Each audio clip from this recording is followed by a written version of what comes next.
নমস্কার বন্ধুরা, লাকি কিচেনে আপনাদের সবাইকে স্বাগত জানাই। তো এখন আমি এসেছি আপনাদের সামনে একটা রেসিপি নিয়ে। আমি মাছের রেসিপি বানাবো। তো মাছ, জ্যান্ত মাছ, রুই মাছ আমি কেটে ধুয়ে আর নুন হলুদ লাগিয়ে রেখেছি।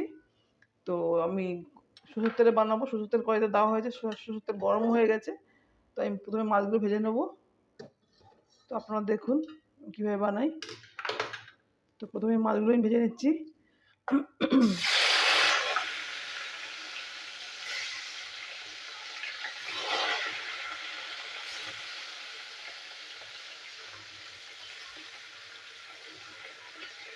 মাছগুলো ভাজা হোক।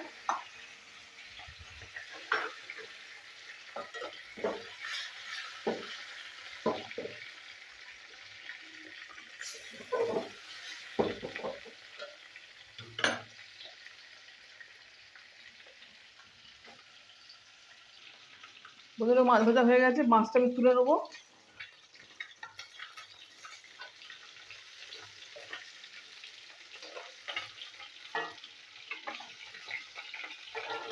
মাছগুলো আমি তুলে নিচ্ছি। মাছ ভাজা আমি তুলে নিয়েছি। এবার এখানে বড়ি আছে, বড়িগুলো আমি একটু ভেজে নেবো এই তেলেতেই।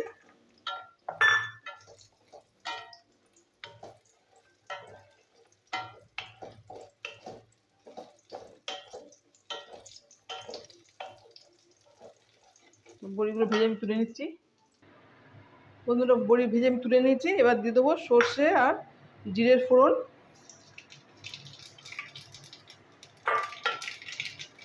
আলুগুলো ভেজে নেবো এর মধ্যেই।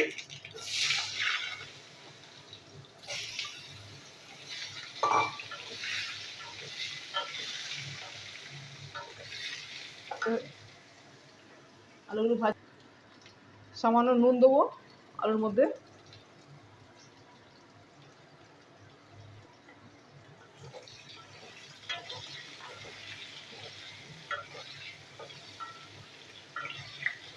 তো আলুর মধ্যে আমি এই বিনসগুলো ভেজে নেবো। বিনস এইভাবে কেটেছি।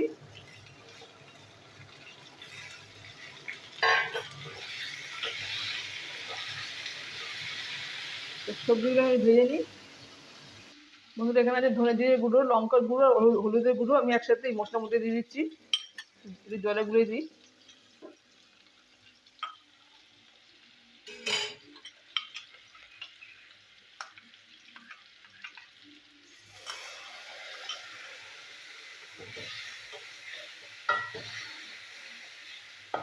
হালকা ঝোল বানাবো, জ্যান্ত মাছের হালকা ঝোল।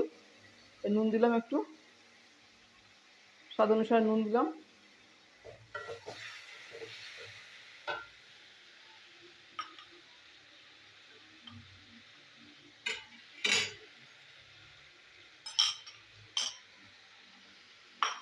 আর এখানে আমি লাউ কেটে একটু সিটি মেরে রেখেছি, কারণ লাউ সহজে গলতে চায় না, শক্ত হয়ে থাকে। তার জন্য আগে থেকে আমি সিটি মেরে 4টে সিটি মেরে রেখেছি, সিদ্ধ করে রেখেছি। কষিয়ে নিই। বন্ধুরা, এবার দিয়ে দেবো টমেটোর পেস্ট।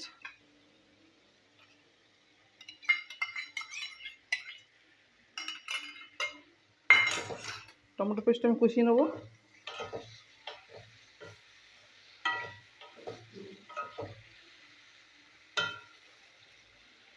কষানো হোক। এবার দিয়ে দেবো লাউ।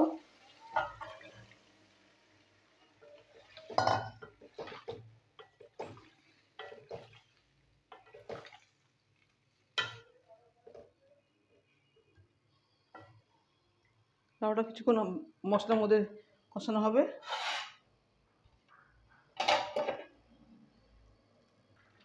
দেখুন বন্ধুরা, এবার দিয়ে দেবো গরম জল।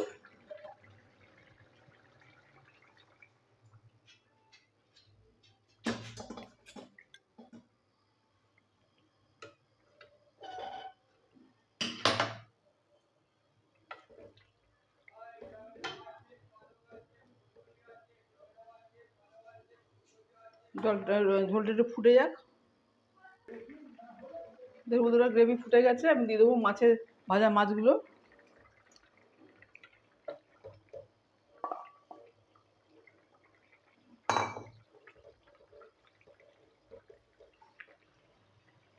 দিয়ে দেবো বড়ি, বড়িগুলো দিয়ে দিলাম। এবার দিয়ে দেবো উপর থেকে কাঁচা লঙ্কা। তো কিছুক্ষণ হবে, নামিয়ে নেবো। বন্ধুরা, হয়ে গেছে জ্যান্ত মাছের পাতলা ঝোল। তো আপনারা দেখলেন, ভালো লাগলে অবশ্যই লাইক শেয়ার কমেন্ট করবেন। আর খেতেও বন্ধুরা অনেক সুন্দর হয়েছে, গরম ভাতে ভীষণ ভালো লাগবে। তো এখন আমি সার্ভিংগুলো ঢেলে দিচ্ছি। দেখুন বন্ধুরা, হয়ে গেছে জ্যান্ত মাছের পাতলা ঝোল। আপনারা দেখলেন, ভালো লাগলে অবশ্যই লাইক শেয়ার কমেন্ট করবেন। আর গরম ভাতে বন্ধুরা অনেক সুন্দর লাগবে, ভালো লাগবে। তো এখন আমি আর ভালো লাগলে অবশ্যই আমার চ্যানেলকে সাবস্ক্রাইব করবেন। আর আপনারা বানিয়ে খেয়ে দেখবেন, ভালো লাগবে। এত হালকা মশলায় আমি বানালাম, আপনারা দেখলেন। তো এখন আমি আমার রেসিপি বন্ধ করলাম, স্টপ করলাম। নমস্কার, টাটা।